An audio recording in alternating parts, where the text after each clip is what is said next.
Death toll continues to go up as those wildfires devastate the LA area. Officials say at least 24 people are dead. Another 16 people are still missing right now, and that number is expected to go up. As of right now, more than 100,000 people remain under evacuation orders. Over the weekend, crews were able to gain containment on two of the largest fires burning in the area.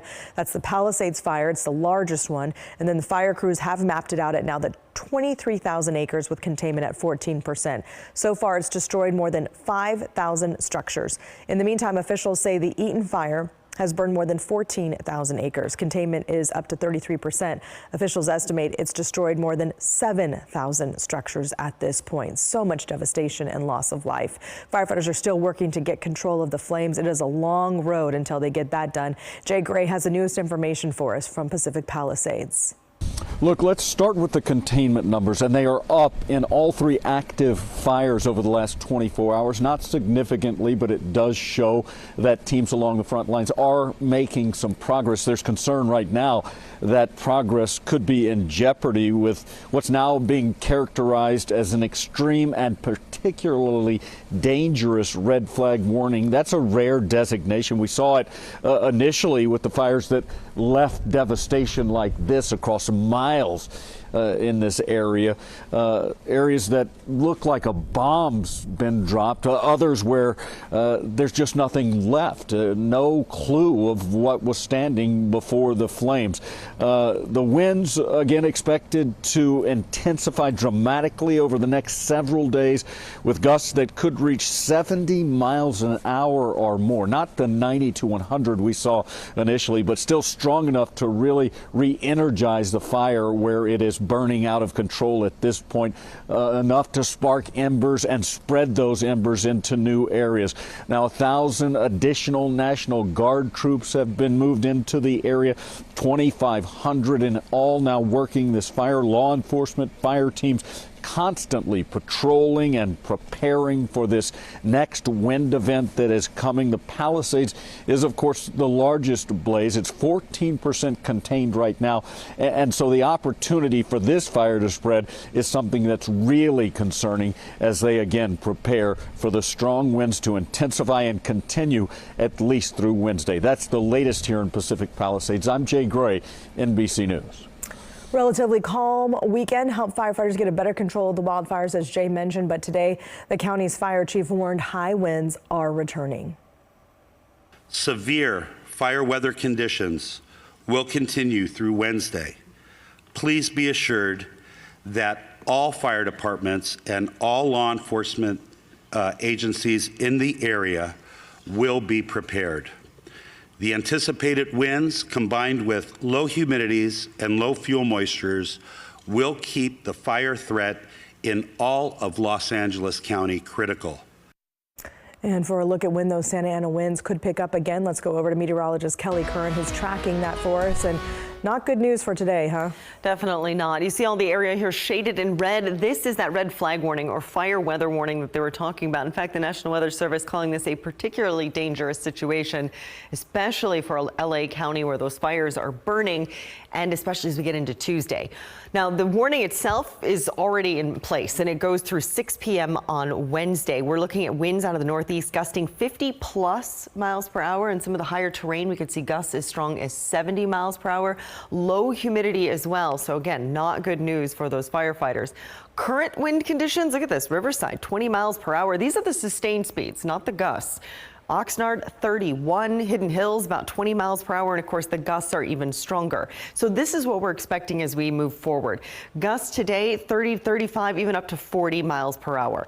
Quiets down just a little bit in the evening and then starts firing back up as we get into tomorrow afternoon and tomorrow morning and tomorrow afternoon, with those winds gusting 40, 50 miles per hour, and like they were saying, up to 70 miles per hour. And it even continues, unfortunately, into Wednesday. It's not until Thursday that things are really going to start quieting down. Now, we have our own little breezes here in our neighborhood. We're going to talk more about the local winds. That's coming up in about 10 minutes. All right, thank you. Republicans are calling for a special session as the Southern California wildfires continue to impact millions across the state. KCRA 3's Aaron Heft has more on that and also what could happen later today. This not just involving the wildfires, but the subsequent insurance crisis also afoot. On Saturday, Republicans sent Governor Gavin Newsom a letter asking for a special session. In that letter, Republican lawmakers highlighting the urgent need to safeguard our Californian communities while stabilizing the insurance market and implementing prevention measures against these massive and destructive wildfires, emphasizing what they call the unprecedented nature of the crisis at hand while highlighting the required response, putting a strain not only across California, but the nation and beyond. The letter highlighting 6 priorities for the session, starting with expedited permitting for wildfire prevention projects, meaning in layman's terms, fast-tracking critical measures like controlled burns and post-fire mitigation risk. Streamlined environmental reviews for fire safety initiatives, enhanced criminal penalties for fire-related crimes, incentives for home hardening, as well as increased wildfire prevention funding, and lastly, have insurance market transparency and reform. Turning some heads, as of last week, there was some pushback after a special session, but that one was on the president-elect. That, while the destructive wildfires began and then subsequently started burning through the Los Angeles area. The legislative Republicans saying they are, quote, committed to providing Californians with the tools and policies needed to rebuild and recover. In Sacramento, at the California State Capitol, Erin Heft, KCRA 3 News. And there is a press conference scheduled on the west steps of the Capitol this afternoon at 2 o'clock. Help is also on the way from the White House as the Biden administration doles out federal assistance to those impacted by the fires. A White House official says more than 24,000 people have registered for that aid. The federal government is covering 100% of disaster response costs like debris removal and setting up shelters. The White House plans on asking Congress for more money as well as help from federal emergency officials on the firefighting front. Officials are promising action to fast-track rebuilding, suspending regulations, and working with insurance companies to help people who have lost their homes. They don't have to lose the insurance carriers. We have to be able to work together with the insurance industry to help find ways to keep this really valuable resource in place for so many families. There can't be a blank check on this, however, because people want to make sure that as rebuilding occurs, as things go on in California, they have to be resilient so that these sorts of things can't happen again. And the policies of the liberal administration out there, I believe, have made these fires worse. President Biden and Vice President Harris have been receiving daily briefings and are holding meetings to coordinate with the federal response. FEMA Administrator Deanne Criswell appeared on MSNBC today, as you saw there, discussing the wildfires burning in Los Angeles, and she said that recovery will take time and insurance coverage will largely impact what assistance those impacted by the fires can get. My heart just goes out to all of these families that have lost so much as a result of these fires, and this is still such a dangerous situation. I think the first thing that I always want to tell people is make sure that you're in a safe place, and then once you're in a safe place, you can register for assistance, but you also need to contact your insurance company. Both of those go hand in hand. So you can go to disasterassistance.gov, you can call 1-800-621-FEMA, but you also need to go to your insurance company to find out mostly what they're not going to pay, so we can then determine which programs you'll be eligible for. And we've got folks that are going out in the field right now. They're going to be going to local libraries, they're going to be going to shelters, they're going to be talking to the people that have been impacted by these disasters, helping them through this process. More than 24,000 people in Los Angeles have applied for assistance so far. In the meantime, President-elect Trump has received his second invitation this weekend to visit California's wildfire victims.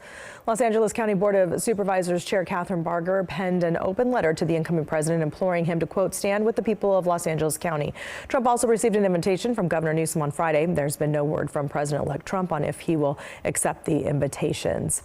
People across Northern California are coming together to help those impacted by the fires to the south of us. Butte County United, a local nonprofit organization based in Oroville, is joining forces with several other nonprofits to gather essential donations.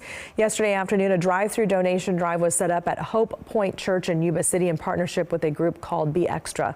The goal is to fill a semi-truck with these much-needed supplies, which will then be sent to those in urgent need for immediate. They will give it to them immediately in LA. We're working on packing up a semi in Oroville at the Tiny Pines Foundation and driving it down and doing distribution in Los Angeles. This is a long-term recovery. It's nothing that's going to happen overnight.